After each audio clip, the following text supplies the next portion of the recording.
In this presentation, we will cover diabetes and athletic participation and the risk of sudden death in athletics due to diabetic complications.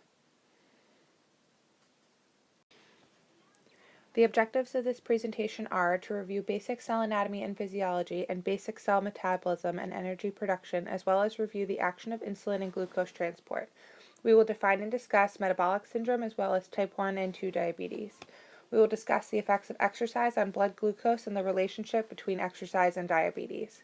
We will define the epidemiology of diabetes and metabolic syndrome in the United States and list risk factors and complications associated with diabetes.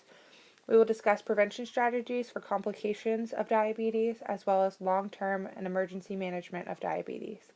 We will list signs and symptoms of diabetic crisis, and finally we will review considerations for the athletic trainers dealing with diabetes. In order to fully understand diabetes and the complications and risks associated with it, we must review the basics of human anatomy and physiology. The cell is the smallest structural, functional, and biological unit of all known living organisms. Cells are the smallest unit of life that can replicate independently. For these reasons, cells are often considered the building blocks of life. Humans are composed of countless cells, all with different functions in different tissues and organs.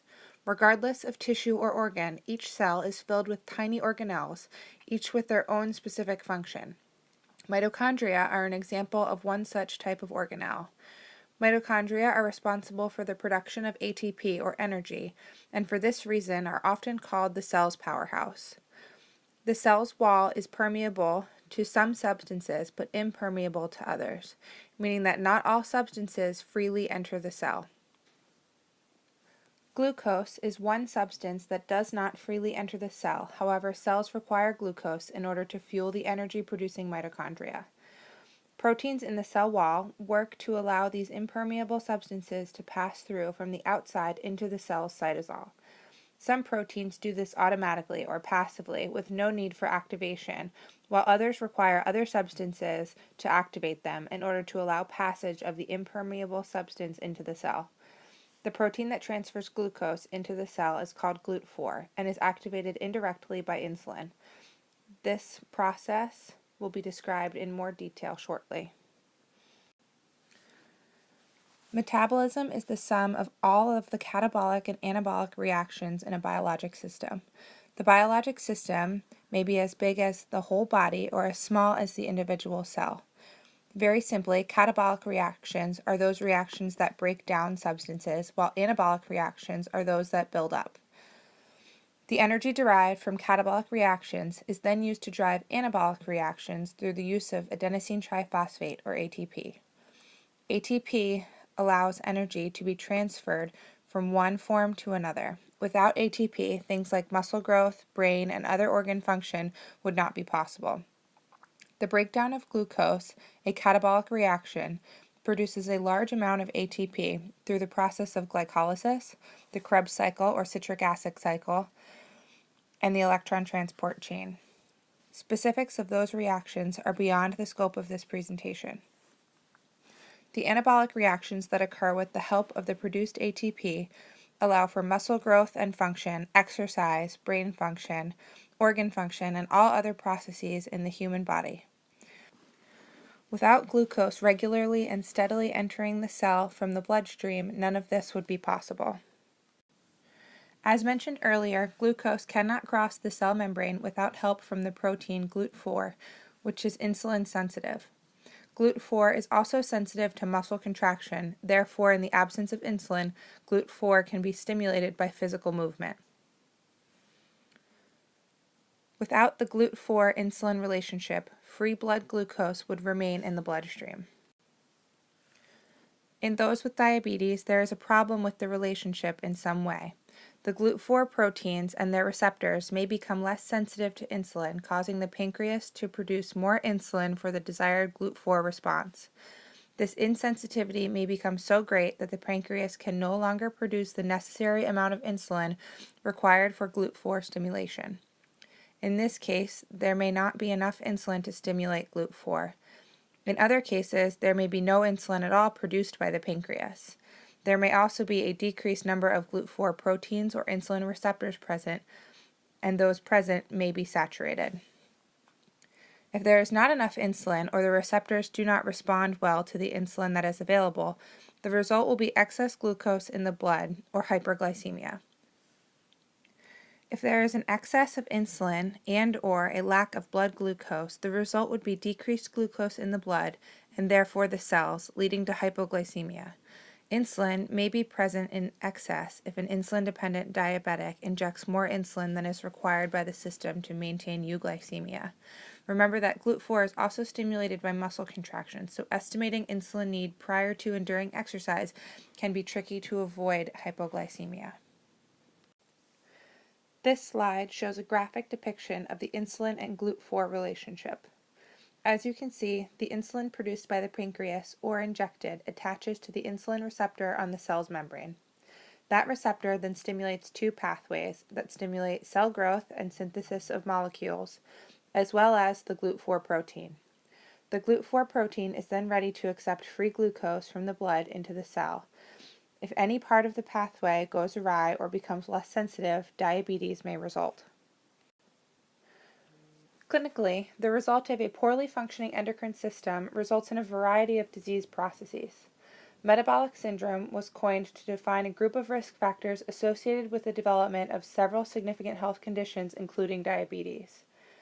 Diagnosis of metabolic syndrome requires that at least 3 of the following conditions be met: blood pressure greater than 120/85, fasting blood glucose greater than 100 milligrams per deciliter, a large waist circumference in men greater than 50 inches and in women greater than 35 inches, low density lipoproteins less than 40 milligrams per deciliter in men or less than 50 milligrams per deciliter in women, and high triglycerides over 150 milligrams per deciliter.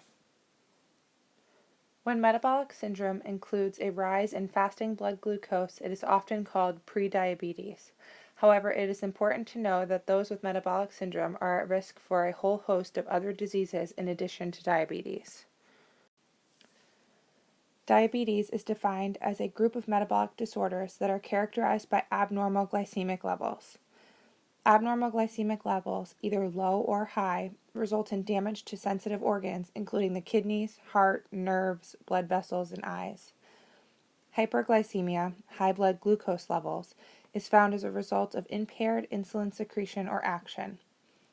As discussed earlier, there may be a resistance or lack of sensitivity to insulin's action, or there may be less insulin produced by the beta cells of the pancreas due to destruction of these cells. Hypoglycemia, low blood glucose, may result due to inappropriate insulin administration or glucose intake.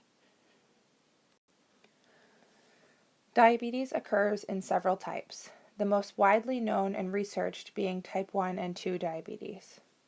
Type 1 diabetes was formerly known as insulin-dependent or juvenile diabetes.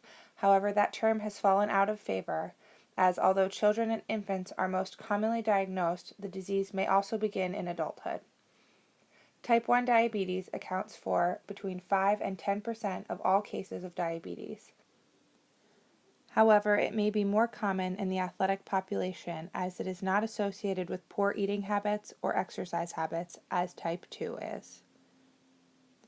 The most common cause of type 1 diabetes is a cellularly mediated autoimmune disorder in which the insulin-producing beta cells in the pancreas are destroyed.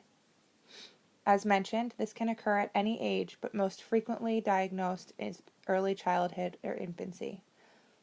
Type 1 diabetes may have a genetic component or may be triggered environmentally, however, that is not well understood. Type 2 diabetes was formerly referred to as adult onset or non-insulin dependent diabetes. However, that term has also fallen out of favor as some patients do respond to insulin therapy and there has been an increase in diagnosis of children and teens.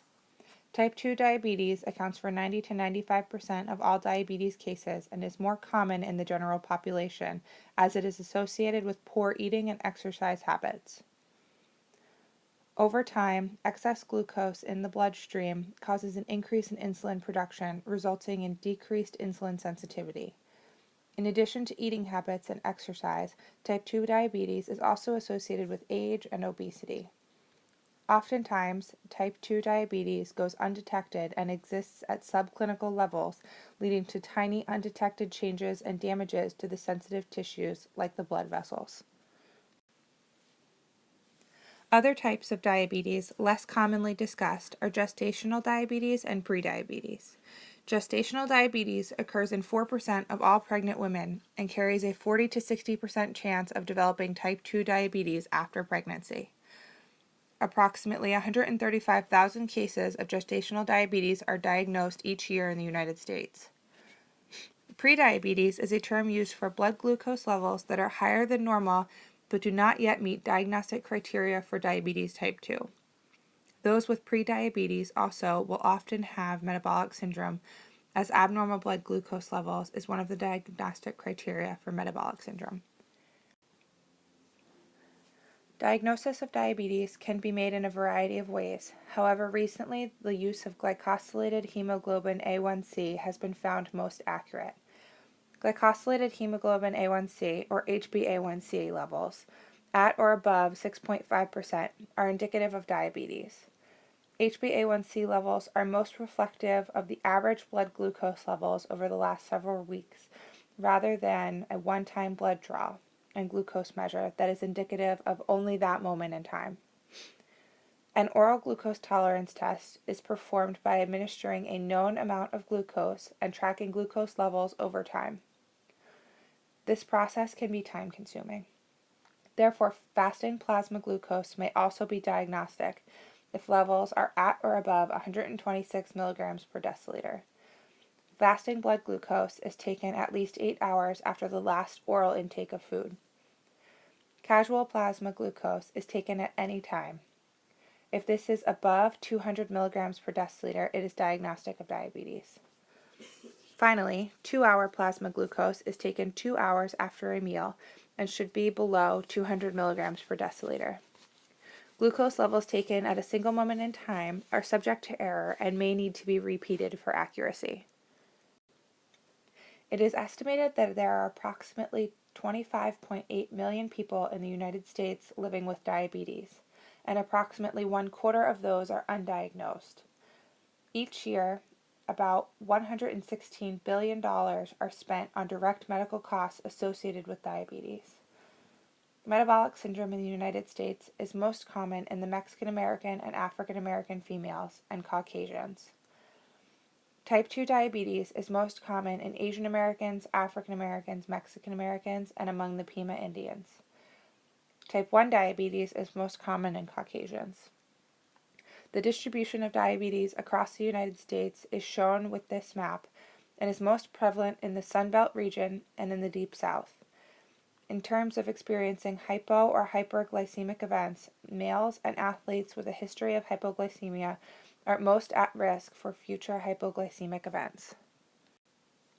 Risk factors for developing type 1 diabetes are genetic predisposition and possible environmental exposure to trigger the autoimmune response, as discussed earlier.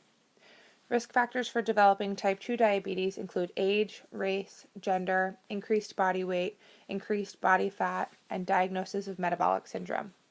Genetics and family history of type 2 diabetes is also a risk factor for developing type 2 diabetes. NCAA Division I American football linemen have been shown to have a higher risk for developing type 2 diabetes. The NFLPA has developed a program called the Trust to help retired football players with life after football, including weight loss or maintenance programs to reduce this risk. With retirement comes decreased physical activity, which is yet another risk factor for developing type 2 diabetes, as well as poor diet, especially those high in carbohydrates and fat.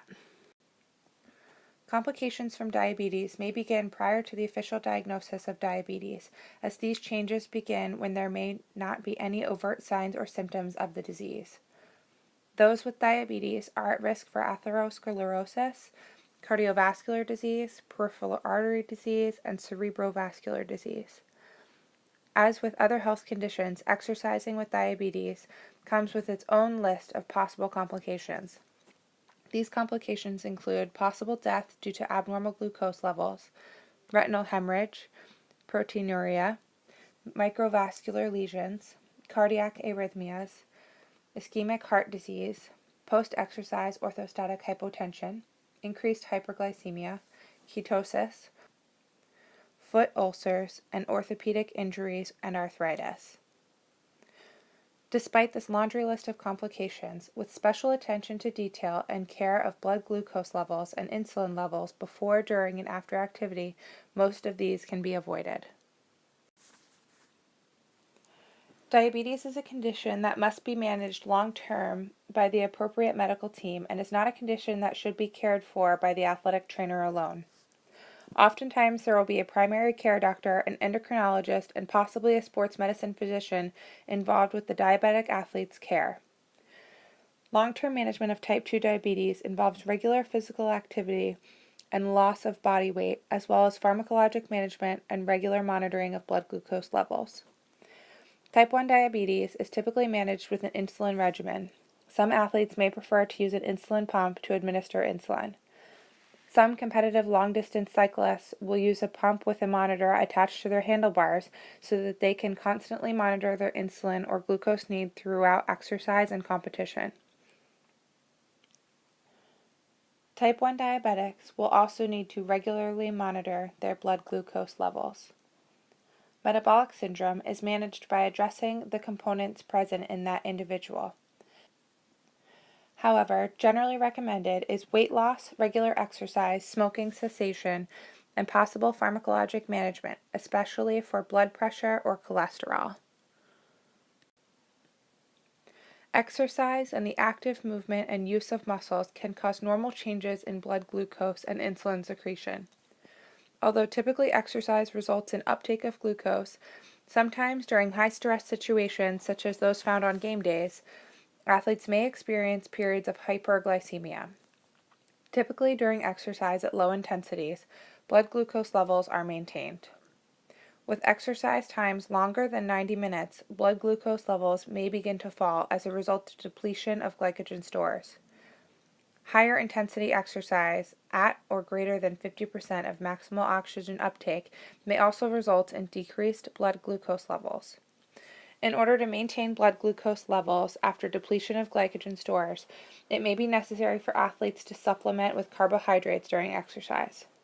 Common ways to do this are with sports drinks or carbohydrate gels typically found with long-distance runners and triathletes. When people with diabetes exercise, they must take extra care to monitor their changes in blood glucose throughout exercise. Type 1 diabetics, who are dependent on injected insulin, must be careful to avoid using too much insulin prior to a workout, as the muscle contractions will also increase the blood glucose uptake by the cells. Injecting too much insulin prior to or during a workout can cause a type 1 diabetic to become hypoglycemic. Type 1 diabetics have similar exercise capacities to their healthy counterparts, and with a good insulin and blood glucose monitoring plan, should not be held back from participating in exercise. Those with type 2 diabetes are encouraged to participate in regular physical activity.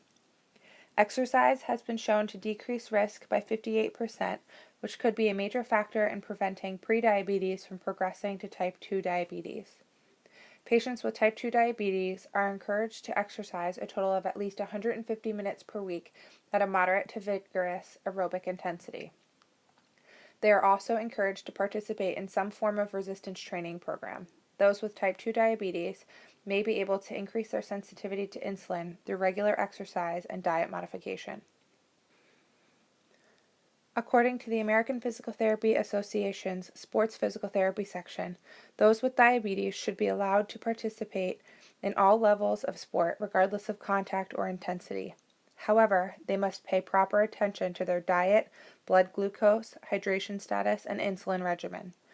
It is recommended that blood glucose be measured at least every 30 minutes during regular continuous exercise and should be continuously monitored 15 minutes after completion of exercise. Blood glucose should also be monitored throughout the recovery process, especially after long-distance endurance activities. Developing a glucose intake and insulin therapy plan for an athlete with type 1 diabetes is essential for success. Each plan will be slightly different based on individual characteristics of the athlete and their sport. In general, the athlete should consume 15 to 30 grams of carbohydrates 30 minutes prior to intense exercise. They should also consume a carbohydrate snack after completion of exercise. Athletes with type 1 diabetes should consult with their endocrinologist or sports medicine physician about possibly decreasing their insulin dosage. This change depends on the type of exercise and the type of insulin used. After insulin is injected intramuscularly, the athlete should avoid using that muscle group for exercise for about 1 hour if it is short-acting insulin. In general, those with type 1 diabetes should also avoid exercising in the late evening. Athletes with diabetes can exercise. However, with that comes some very serious possible complications, including death. Almost all of these complications can be avoided with proper prevention strategies. For anyone with diabetes planning to participate in athletics, a thorough pre-participation examination is essential. This may also be a time when those undiagnosed with diabetes may be flagged for metabolic syndrome or newly diagnosed with diabetes. Each athlete should have an individual management and treatment plan set up and finalized with all athletic medicine personnel prior to athletic participation. This will be discussed in greater detail shortly. Monitoring glucose levels before, during, and after exercise is key to preventing a diabetic crisis during exercise. Urine may also need to be tested for ketones and insulin regimen monitored closely. In order to prevent skin lesions from peripheral neuropathy, it is also important to make sure those exercising with diabetes have proper footwear and perform regular skin checks. Finally, it is essential that everyone involved with the care and management of an athlete with diabetes be well educated on what to look for and how to respond in the event of a crisis. Open lines of communication between the athlete, coach, athletic medicine staff, and family are essential to making sure those with diabetes can participate optimally and safely. A diabetes plan of care should be established prior to an athlete with diabetes participating in any physical activity in order to prevent a diabetic crisis and respond appropriately in the event of a problem. The athlete should have a well-defined, written blood glucose monitoring plan with frequency and timing defined. This may be different for days off, practices, conditioning, or games. Insulin therapy guidelines are based on findings of blood glucose monitoring should also be clearly defined. This will also be activity dependent. The plan should contain a list of other medications and the specific dosage of each. The plan should contain specifics on treatment for the athlete in the event of a hypo or hyperglycemic event of different severities, with all relevant emergency contact information. Athletes with diabetes should also wear a medical alert tag as pictured. These tags can help medical personnel not familiar with the athlete respond to the situation appropriately in the event that the athlete cannot communicate this information adequately independently. Recognition of a hyper or hypoglycemic event is key in rapid response and treatment of a potentially fatal diabetic crisis. Signs and symptoms of hyperglycemia include polyuria or increased urination, polydipsia or increased thirst, weight loss, blurred vision, nausea, delayed cognitive abilities, sluggishness, fatigue, slowed reaction time, and fatty acid metabolism. Fatty acid metabolism may be recognized by rapid short breaths, fatigue, fruity smelling breath, increased thirst, and frequent urination. Hypoglycemia can be recognized by tachycardia, increased sweating, hunger, palpitations, headache, trembling, and dizziness. More severe hypoglycemia will display fatigue, blurred vision, difficulty thinking, loss of motor control, aggressiveness, seizures, and loss of consciousness. As you can see, many of these signs and symptoms overlap. For that reason, if possible, it is important to check blood glucose with a portable monitor as soon as possible. You should also be familiar with what the athlete has had as far as glucose consumption, insulin injection, and activity prior to the event. Presence of ketosis and fruity smelling breath can also be helpful in determining the glycemic abnormality present. Treatment for both hypoglycemia and hyperglycemia is focused on restoring normal blood glucose levels as quickly as possible. Mild hypoglycemia in a conscious athlete should be treated with 15 to 20 grams of fast-acting simple carbohydrates such as fruit juice or hard candy. Blood glucose should be measured immediately, as well as 15 to 20 minutes after ingestion of oral glucose. The process should be repeated if glucose levels have not normalized and blood glucose checked again 20 minutes later. At that time, if the glucose levels have not normalized, EMS should be activated and the athlete should be transported for more advanced medical care. Severe hypoglycemia in an unconscious athlete is a medical emergency and the emergency medical system should be activated immediately. If trained, you may inject glucagon. For more information on injectable glucagon, visit the diabetes.org website. If the athlete regains consciousness, you may provide oral carbohydrates as with the treatment for mild hypoglycemia of a conscious athlete. However, EMS should still be activated. Hyperglycemia should be treated with oral or injectable insulin depending on the patient and their typical means of glucose control. The athlete should be encouraged to drink plenty of water, not sugary sports drinks, and may require EMS for intravenous fluid or electrolyte replacement. Athletic trainers should keep in mind that although hyper and hypoglycemia are very different in their causes and treatment, the symptoms are very similar. For that reason, it is very important to know your athletes well and be familiar with their normal routines and carry a handheld blood glucose monitor. As athletes continue to increase in size, it is likely that athletic trainers will see an increased number of athletes with metabolic syndrome and possibly type 2 diabetes. Although we did not discuss it in this presentation, blood glucose monitoring and insulin injection involves the use of sharps. Athletic trainers should be well versed in the OSHA standard for the handling and disposal of sharps and other biohazardous materials. Although an athletic trainer is primarily responsible for their participating athletes, keep in mind the other individuals who may be at an event and experience a glycemic event. You may not have any information on this individual's history, but may be the most qualified individual present to respond. Your response could make the difference between life and death for that person. Athletic trainers should plan ahead when their athletes with diabetes travel. Be sure to be familiar with the standards for traveling with needles and liquids and review TSA guidelines prior to flying. It is also a good idea to travel with prepackaged foods for the athlete. Finally, it is also important to note that athletes with diabetes may respond to injury with an increase in blood glucose levels. This may pose a risk of infection to the athlete, and blood glucose should be monitored closely during recovery.